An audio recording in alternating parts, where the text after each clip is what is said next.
Shalom Bapak Ibu dan Saudara-saudara kekasih dalam nama Tuhan kita, Tuhan Yesus Kristus. Selamat bertemu kembali di YouTube saya, Pendeta Rudolf H. Pasaribu Channel. Dengan dan lewat channel ini, saya komit untuk senantiasa menyebarkan firman Tuhan.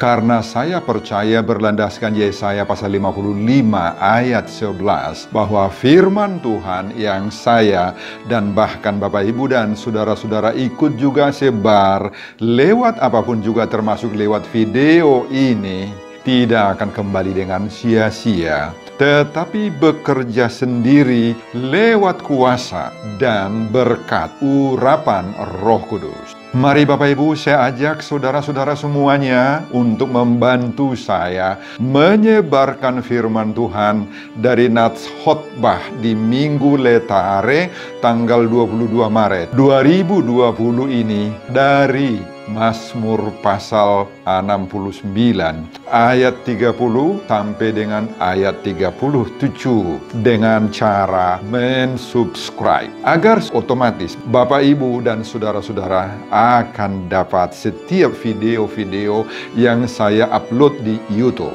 Juga saya mohon bantuan Bapak Ibu dan saudara-saudara kekasih membagikan, men-share video ini agar supaya semakin banyak orang yang mendapatkan sukacita di dalam Tuhan, termotivasi lewat video ini. Bapak Ibu dan saudara-saudara kekasih, khotbah ini diperuntukkan Minggu Letare tanggal 22 Maret 2020. Terambil dari Mazmur pasal 69 ayat 30 sampai 37 dan bacaan sijahun atau epistel dari 1 Petrus pasal 4 ayat 12 sampai dengan ayat 19. Diikat oleh tema sukacita dalam Tuhan. Dalam bahasa Batak disebut atau dituliskan Lasni roha di bagasan Tuhani. Sebaca untuk kita simak pembacaan firman Tuhan berikut ini. Judul daripada perikop ini keseluruhan pasal 69 adalah doa dalam kesesakan. Tetapi aku ini tertindas dan kesakitan. Keselamatan daripadamu ya Allah kiranya melindungi aku. Aku akan memuji-muji nama Allah dengan nyanyian, mengagungkan Dia dengan nyanyian syukur. Pada pemandangan Allah itu lebih baik daripada sapi jantan, daripada lembu jantan yang bertanduk dan berkuku belah. Lihatlah, hai orang-orang yang rendah hati, dan bersukacitalah kamu yang mencari Allah. Biarlah hatimu hidup kembali. Sebab Tuhan mendengarkan orang-orang miskin dan tidak memandang hina orang-orangnya dalam tahanan. Biarlah langit dan bumi memuji-muji Dia, lautan dan segala yang bergerak di dalamnya. Sebab Allah akan menyelamatkan Sion dan membangun kota-kota Yehuda, supaya orang-orang diam di sana dan memilikinya. Anak cucu hamba-hambanya akan mewarisinya, dan orang-orang yang mencintai namanya akan diam di situ.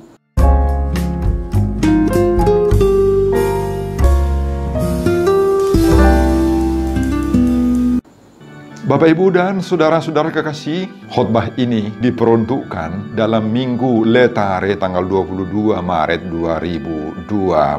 Diikat oleh tema sukacita dalam Tuhan. Lasni roha di bagasan Tuhani dalam bahasa Batak.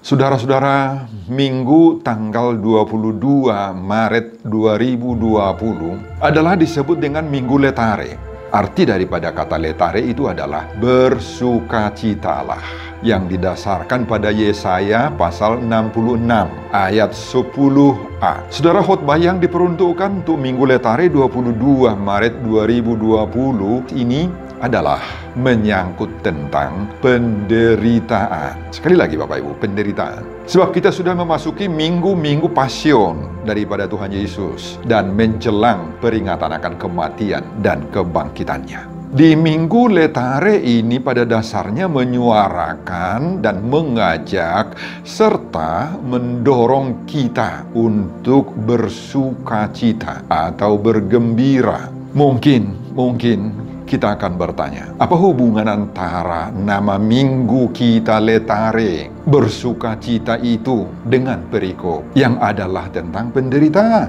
Bagaimana mungkin orang yang sedang menderita untuk diajak didorong bersukacita atau bergembira? Apa itu bukan sesuatu yang bertentangan yang satu dengan yang lain? Pada biasanya orang yang mengalami penderitaan selalu dipenuhi oleh rasa takut. Ada gangguan-gangguan di dalam kehidupannya, pikirannya. Dia banyak kekecewaan dalam segala hal. Semuanya dalam hidup ini terasa menyesakkan dadanya. Namun, di Minggu Letare inilah kita harus didorong, disemangati, diajak dan dipanggil untuk bersukacita. Meski kalau sepintas kita berpikir, kita pahami, sepertinya bertentangan memang antara nats berikut khotbah Mazmur 69 ayat 30 sampai 37 itu dan epistel dari 1 Petrus pasal 4 ayat 12 sampai 19 itu yang keseluruhannya menyangkut tentang penderitaan itu sepertinya bertentangan dengan Minggu Letare. Letare bersukacita. Saudara, siapapun, semua kita, baik yang hidupnya bermasalah, tidak bermasalah, yang hidupnya sedang bersukacita ataupun tidak bersukacita, berada dalam pergumulan, bahkan menangis, marsitaonon, atau serasa terjepit hidupnya oleh banyak hal, didodoni dengan sangat berat, menjerit oleh berbagai-bagai kondisi kehidupan yang menghimpit hidupnya. Maka dalam keadaan seperti itu, kita harus bisa bersukacita, berletare Bapak Ibu. Ikeboi hita, marlas niroha, berletare. Ini tantangan bagi kita semuanya. Boido, inilah yang dalam istilah teologi sering disebut dengan iman yang dialektika. Iman yang dialektis. Apa itu iman yang dialektis? Banyak hal yang bertentangan dalam hidup sebenarnya, dengan keinginan kita sebenarnya, dengan kehendak kita, dengan perasaan kita. Ya, tetapi harus kita mampu menerimanya, bahkan dengan sukacita, bukan karena terpaksa. Maralo dunia tu bagasa rohana masai keadaan ini. Nekon hadapatai maralo do. Alai ikut jalo di bagasa dami dohot lasni roha. Bahkan lebih berat daripada itu. Justru kita juga diminta untuk mensyukurinya, maka mauliatehon. Saudara, meski penderitaan itu berat, tetapi ada sukacita di dalamnya. Ada sukacita untuk memikulnya, memundaknya. Inilah iman yang disebut dengan dialektika, Bapak Ibu. Memang kita harus akui, ini sesuatu yang sangat sulit bagi kita semuanya. Bagi siapapun dia, jujur kita mengakuinya dan sulit menerimanya, Bapak Ibu. Contoh, bagaimana orang yang baru ditinggal oleh suaminya, oleh orang tuanya, bapaknya, ayahnya, oleh kematian ditinggal. Tetapi dia harus diajak bersukacita dalam Minggu Letare ini, karena baginya dunia ini penuh dengan kegelapan masih banyak beban yang harus dia pikul. Beban moral, beban mental, beban ekonomi masih harus dia pikul. Dan masa depannya, siapa yang menjaminnya? Siapa yang bertanggung jawab kepadanya? Oleh karena itu Bapak Ibu, bagaimana banyaknya pun khotbahlah, sipaingotlah, kata-kata penghiburanlah yang diberi oleh saudara-saudaranya, teman-temannya, anggota jemaatnya, tidak selalu mudah itu diterima, dimasukkan dalam hati. Tidak semudah itu dia bangkit daripada kedukacitaannya itu. Dan ini adalah fakta yang kita harus lihat. Kenyataan itu Bapak Ibu. Realitas hidup itu Bapak Ibu. Bagaimana orang yang sudah divonis oleh rumah sakit misalnya, oleh karena sudah tergolong dia berpenyakit kanker stadium lanjut 4 misalnya. Apakah masih ada sukacita dalam hidupnya? Apakah masih mungkin berletare di minggu ini dan seterusnya? Dan secara khusus Bapak Ibu, bagaimana kita semua saat ini ketika yang disebut-sebut namanya COVID-19. COVID itu adalah kependekan daripada Coronavirus Disease 19. Sudah menyerang seluruh negara-negara di dunia ini dan tidak ketinggalan juga menyerang negara kita atau masyarakat kita di Indonesia.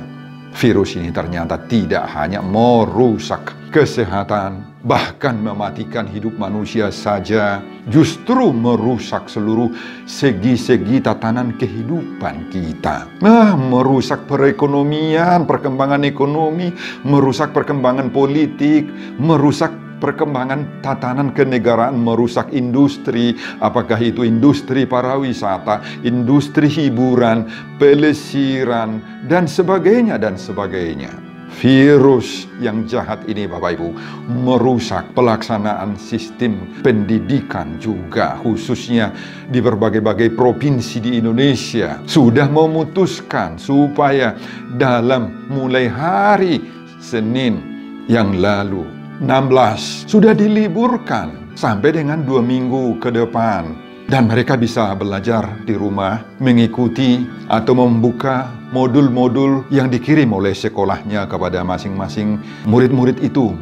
Mending kalau anak-anak murid-murid sekolah itu mengerti apa maksud daripada diliburkan ini. Kenapa mereka harus di rumah belajar? Dan sadarkah mereka bahwa mereka harus mengambil bahan-bahan pengajaran itu dari internet?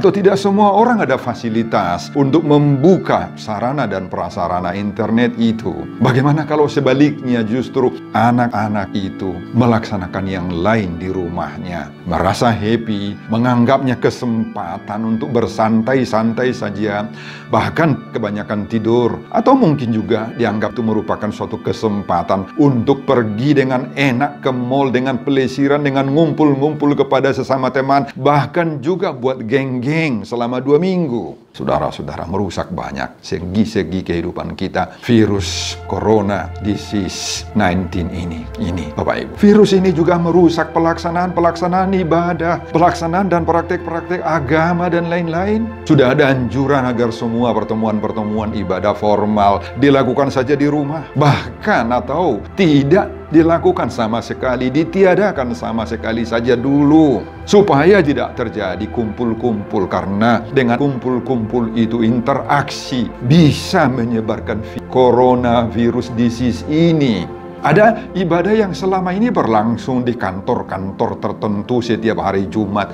Bahkan itu pun sudah banyak yang ditiadakan sampai waktu yang tidak kita tahu. Bapak Ibu, beberapa minggu ini jabat tangan di gereja sebagai simbol sukacita atau persekutuan kita, pertemuan kita dengan sesama anggota jemaat misalnya, sudah langsung berganti, sudah di stop, hanya memberi hormat dengan tunduk kepala atau dengan tangan begini saja. Sudah berlangsung itu di beberapa gereja mulai minggu tanggal 15 Maret yang lalu. Saudara, dengan semuanya inilah pergumulan kita di Minggu Letare ini saat kita sedang merayakan Hari Minggu Sukacita.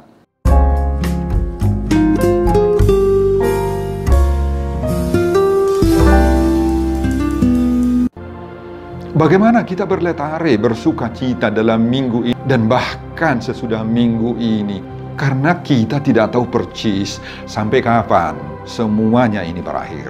Sangat-sangat merusak seluruh sendi-sendi kehidupan kita Bapak Ibu.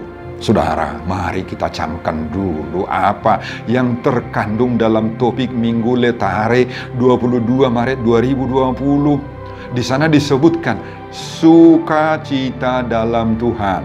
Dalam bahasa Batak disebut lasni roha di bagasat Tuhani. Saudara, saya senang karena di dalam topik atau tema minggu ini ada kalimat yang mengatakan, kata yang mengatakan dalam Tuhan, bersukacita dalam Tuhan, di bagasat Tuhani. Kenapa saya dan bahkan kita senang dalam Minggu Letare ini? Karena ada di situ dalam Tuhan. Saudara, inilah yang menjamin sukacita. Kalau kita diajak, didorong untuk bersukacita, berletare di Minggu Letare ini Bapak Ibu, Maka letare itu harus kita tempatkan. Itu dalam Tuhan. En Christo. Itu dalam bahasa Yunaninya. Saudara, meski harus kita alami berbagai-bagai penderitaan dalam hidup kita ini. Kita hadapi misalnya, apakah kita difitnah oleh orang, dituduh oleh orang gak benar tentang diri kita, tentang pekerjaan kita. Kita alami juga sakit penyakit secara fisik dalam tubuh kita. Bahkan seperti yang kita sebut tadi, ada kematian daripada orang yang kita kasihi.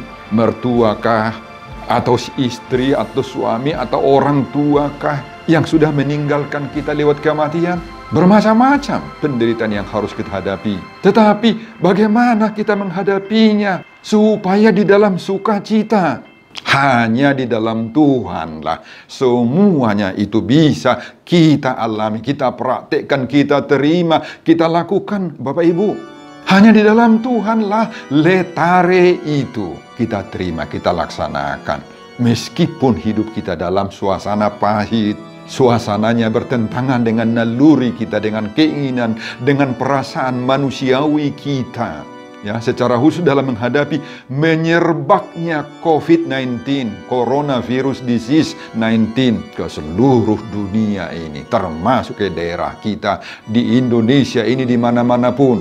Meski memang membuat kita resah, panik, galau, prihatin, meski memang membuat kita, Bapak Ibu, takut, tidak ada yang tidak takut.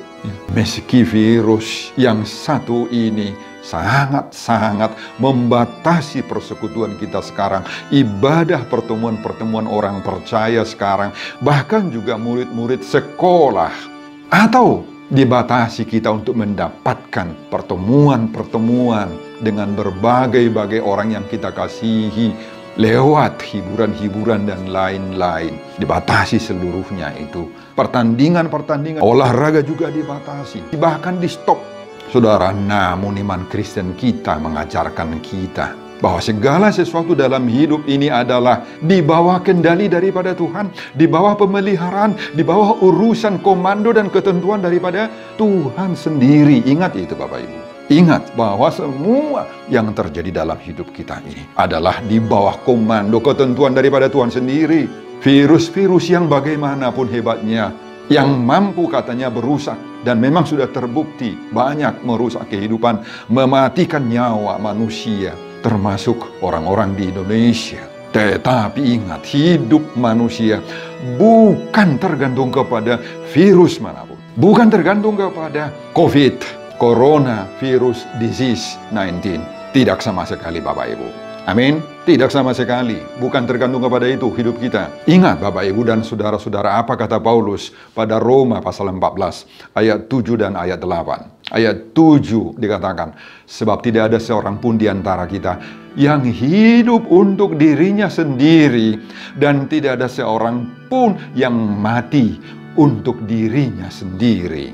Ayat 8 ditambah lagi, sebab jika kita hidup untuk Tuhan. Dan jika kita mati untuk Tuhan. Jadi, baik hidup atau mati, kita adalah milik Tuhan. Milik Tuhan, Bapak Ibu. Saudara, ini pegangan kita. Soal mati, soal hidup itu bukan urusan saya, bukan urusan pribadi saya, bukan urusan manusia, bukan urusan bahkan dokter, bahkan rumah sakit, bukan urusan apalagi bukan ditentukan oleh coronavirus disease 19 itu. Mati, hidup itu adalah di tangan daripada Tuhan, urusan Tuhan, kehendak daripada Tuhan sendiri. Amin, Bapak Ibu. Makanya saudara-saudara, sukacita kita hanya berada di tangan Tuhan. Letare kita harus diletakkan, ditempatkan, disandarkan di dalam kuasa Yesus Kristus. Jangan tempatkan hidupmu, masa depanmu, sukacitamu, bahkan kesehatanmu dan pemeliharaan hidupmu dari serangan COVID-19 itu di luar Yesus Kristus. Di luar Yesus. Jangan tempatkan di luar Tuhanmu yang berkuasa penuh atas hidupmu itu. Jangan di luar itu. Jangan di luar Tuhanmu tempatkan seluruh perkembangan kehidupanmu. Memang kita wajib memelihara kesehatan kita. Kita wajib menjaga penularan semua jenis-jenis penyakit apapun itu. Apalagi jenis penyakit COVID-19 ini dengan cara apapun. Kita harus wajib menjaga diri. Wajib. Jangan kita lawan anjuran dokter, rumah sakit, pemerintah yang mengetahui bagaimana menjaga kesehatan kita. Jangan lawan itu. Lakukan semuanya advis daripada orang yang berkenan untuk mengadvisi kita tentang hal itu. Sebatas kemampuan kita menjaga diri kita. Jangan kita sangkal, jangan kita lawan usaha-usaha untuk memelihara kesehatan kita, menjaga diri kita. Melawan semuanya itu ibarat mencemplungkan diri kita ke dalam lubang besar. Akhirnya kita yang binasa. Nata boto lubang, dijulutta, alay tetibung gope lubangi. Marhite-hite kalimat nama dok. Nak peso jinaga diri niba, nak peso pinayas tangan, nak so pakai masker, iba donganan ni Tuhani do iba ningon. Kita memperalat seolah-olah Tuhan menjaga diri kita dalam arti padahal kita anggap enteng. Kita anggap enteng Bapak Ibu. Ngata botol lubang, alay tidak di lubang. Itulah mencobai Tuhan. Jangan cobai Tuhanmu. Ikuti usaha-usaha untuk pemeliharaan kesehatanmu. Memang Tuhan Maha Tahu, Maha Baik, punya berbagai-bagai cara untuk menyelamatkan diri saya, dirimu, diri kita. Oleh karena itu, mari serahkan semuanya kepada Tuhan, tetapi jaga juga dirimu.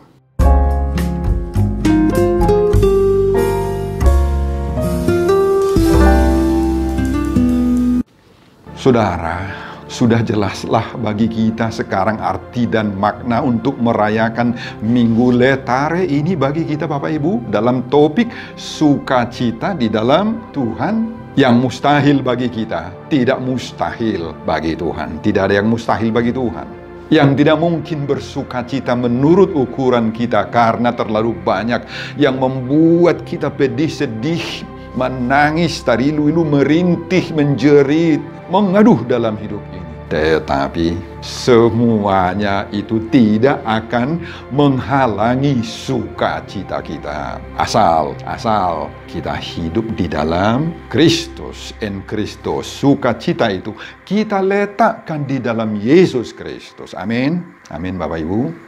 Menurut epistel dari 1 Petrus pasal 4 ayat 12 sampai dengan ayat 19, semua yang kita alami itu yakni penderitaan, nyala api, hamuhopon atau pengalaman-pengalaman pahit itu Bapak Ibu, itu adalah ujian, itu adalah tes terhadap perkembangan iman kita. Tujuan daripada semua tes-tes itu adalah agar kita naik kelas dalam iman, dalam kerohanian kita.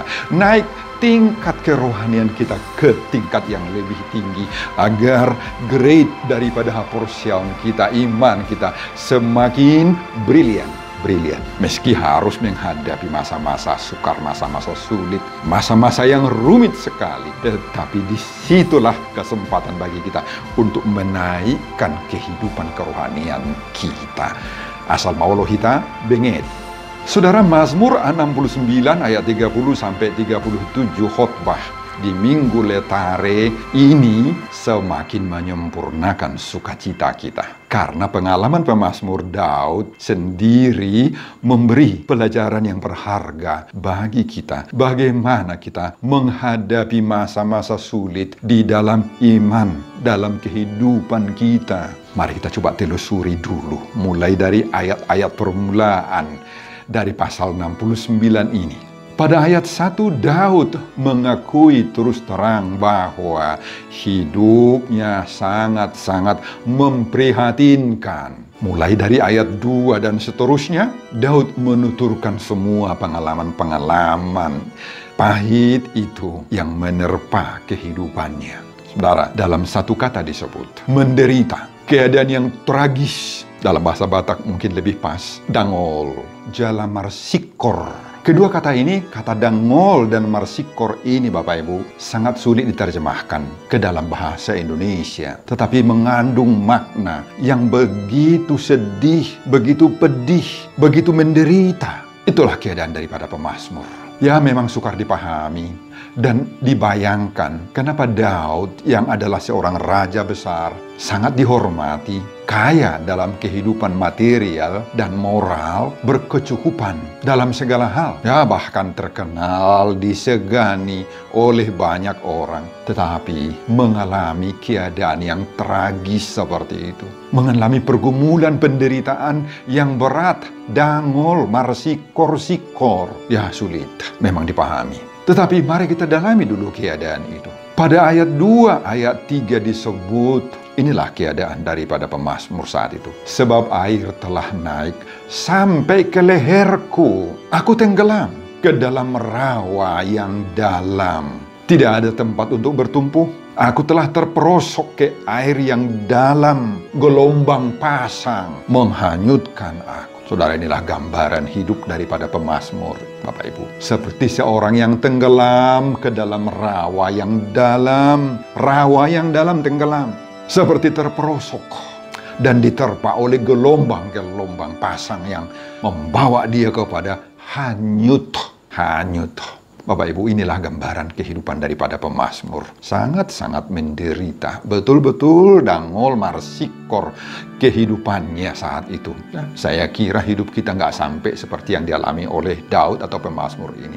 Ayat 4 disebut di situ, lesu aku karena berseru-seru, kerongkonganku kering, mataku nyeri karena mengharapkan Allahku. Saudara, sampai kerongkongannya kering mencerit, berseru-seru kepada Tuhan. Tetapi Tuhan sendiri belum menjawab, belum mau menolong Daud. Tetapi Daud, meskipun tidak langsung dijawab oleh Tuhan, tidak mau mundur setapak pun dalam imannya. Jika dua-dua kita belum terjawab oleh Tuhan, Bapak Ibu, sampai sekarang, ingatlah bahwa kita itu sudah termasuk nadangol, namar sikor-sikor di hadapan Tuhan. Tetapi jangan surut, jangan mundur. Kalau belum langsung terjawab, terrealisir oleh Tuhan. Seperti Daud di sini.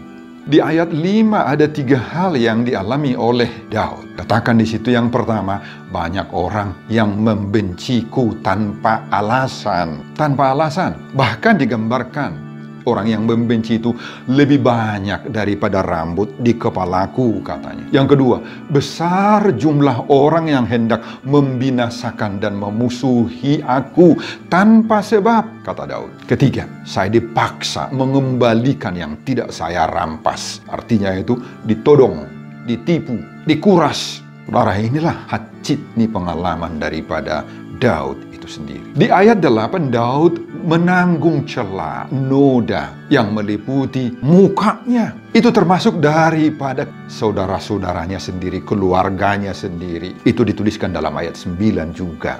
Di ayat 10, karena cintanya ke rumah Tuhan, musuh-musuhnya justru menghanguskan. Dan dengan kata-kata yang mencela Tuhan, menjadi berpindah kepadanya, menimpa Daud, celaan mereka kepada Tuhan itu Daud yang korban. Di ayat 13, Daud menjadi buah bibir bagi orang-orang yang duduk di pintu gerbang. Duduk di pintu gerbang. Siapa yang duduk di pintu gerbang itu?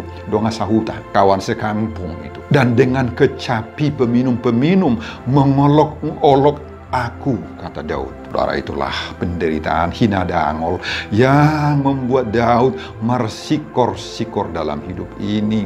Secara material memang Daud tidak kekurangan apapun, tidak kurang sesuatu apapun. Dia berkecukupan dalam segala hal, bahkan hidupnya juga berlebihan. Namun dalam hal rohaninya dia sangat menderita, mardangol, penuh dengan pergumulan, marsikor-sikor, penuh dengan penderitaan. Kita belajar dari itu, dari pengalaman Daud itu, Bapak Ibu, bahwa pangkat hamoraun, kedudukan jabatan, itu semua tidak menjamin kebahagiaan kita. Tidak menjamin bahwa kita sudah akan lepas dari pergumulan, keprihatinan hidup. Enggak menjamin, Bapak Ibu.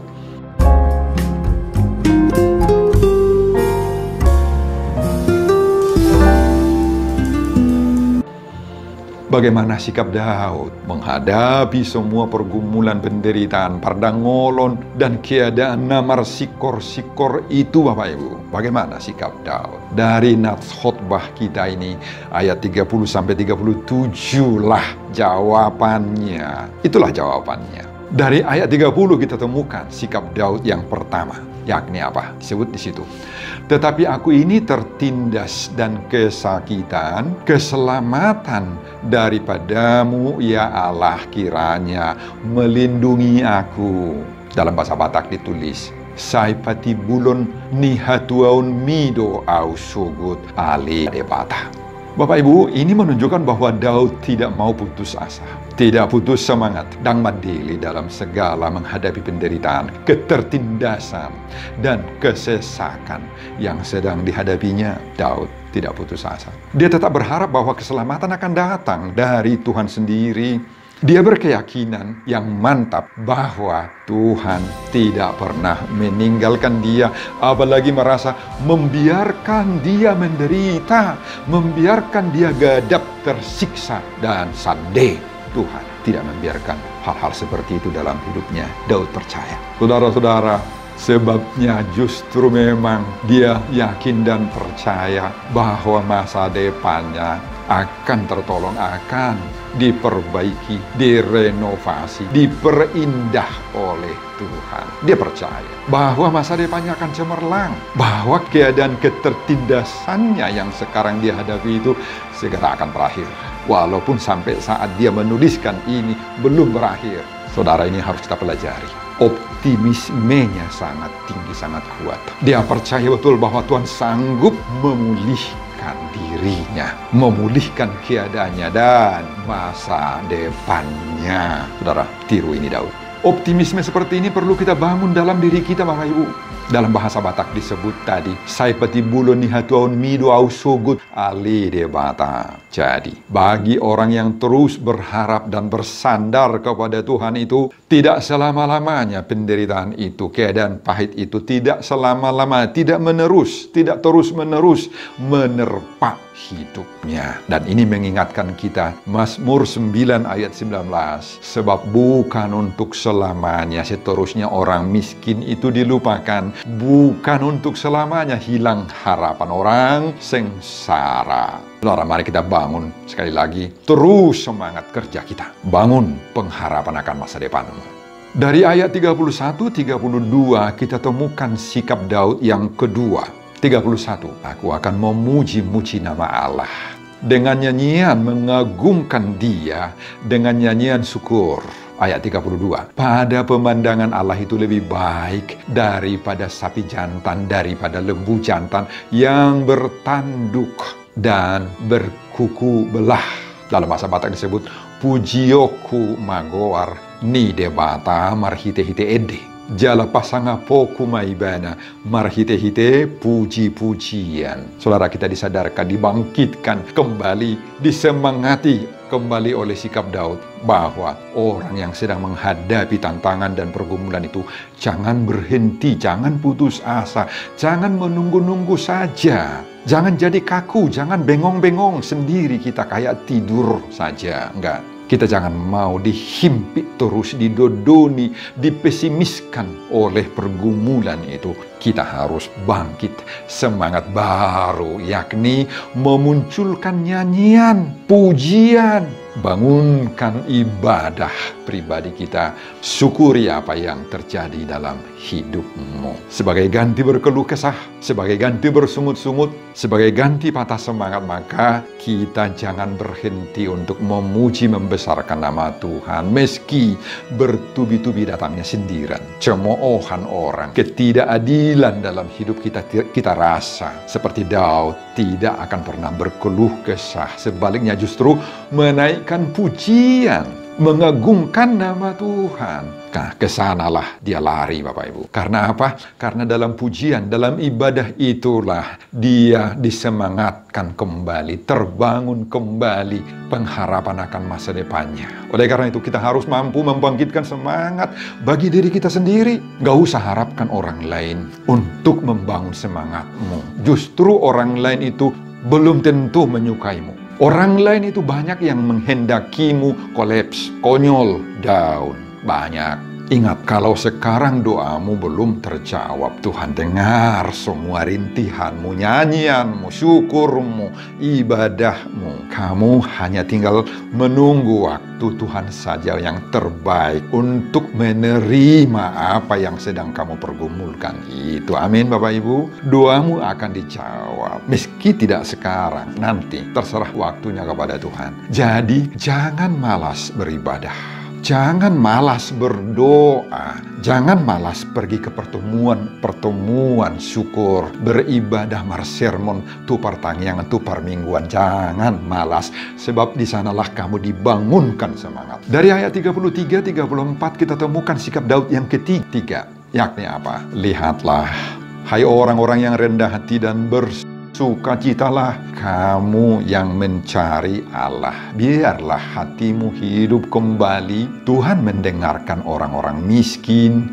dan tidak memandang hina orang-orangnya dalam tahanan. Puji Tuhan. Sekarang keadaannya terbalik poin Bapak Ibu. Daud sudah mampu mengajak orang lain agar orang lain itu bangkit dari keterpurukannya sendiri. Dia sudah bisa menjadi berkat dan mampu mendorong, menyemangati orang lain, menyemangati orang-orang yang rendah hati, katanya di situ, orang-orang yang mencari Allah, orang-orang miskin, bahkan juga orang-orang tahanan yang meringkuk di dalam berbagai-bagai ikatan-ikatan, agar mereka mampu bersuka cita dan hatinya, semangatnya, pengharapannya hidup kembali. Hidup kembali Bapak Ibu. Bahkan dari ayat 35 sampai 37 kita temukan sikap Daud yang keempat. Apa sikap Daud yang keempat? Di situ Daud juga mengajak seluruh alam semesta ini, langit, bumi, lautan, jagat raya, untuk semuanya memuji-muji nama Tuhan. Langit dan bumi, lautan dan segala yang bergerak di dalamnya hendaklah memuji-muji Tuhan, kata Daud di situ. Wah, luar biasa. Bagaimana perkembangan dan bagaimana Daud keluar daripada keterpurukan itu dan bangkit kembali menyemangati, bukan saja menyemangati dirinya, tetapi menyemangati banyak orang. Dia menjadi berkat.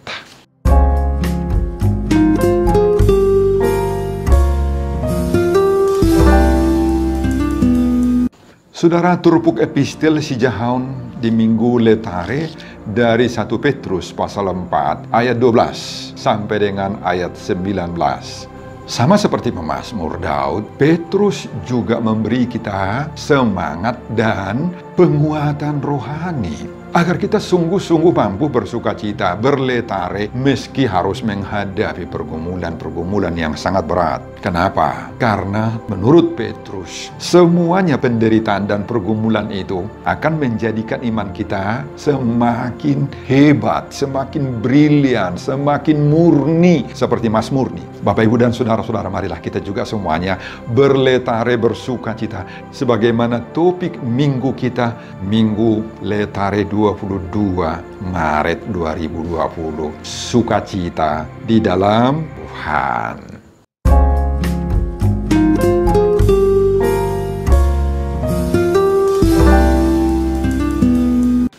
Bapak, Ibu, dan saudara-saudara, sebelum saya mengakhiri khotbah ini, kembali juga saya mengajak saudara semuanya untuk bantu saya menyebarkan firman Tuhan ini. Khotbah di Minggu Letare 22 Maret 2020 ini terambil dari Mazmur pasal 69 ayat 30 sampai 37 dengan cara mensubscribe Bapak Ibu. Bahkan bantu juga saya untuk men-share, membagikan video ini agar semakin banyak orang yang mendapatkan sukacita di dalam Tuhan, termotivasi lewat video ini. Tonton juga video-video saya yang lain agar saudara-saudara memiliki sentuhan dan pemahaman rohani yang semakin diperkaya. Buka di YouTube saya, Pendeta Rudolf H. Pasaribu Channel. Selamat mengikuti ibadah-ibadah minggu kita dimanapun kita bergereja, beribadah Bapak Ibu. Tuhan Yesus memberkati kita semua. Shalom, Horas, amin. Amin. Terima kasih Tuhan.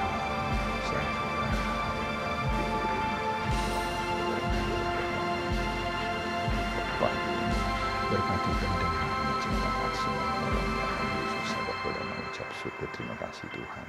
Amin.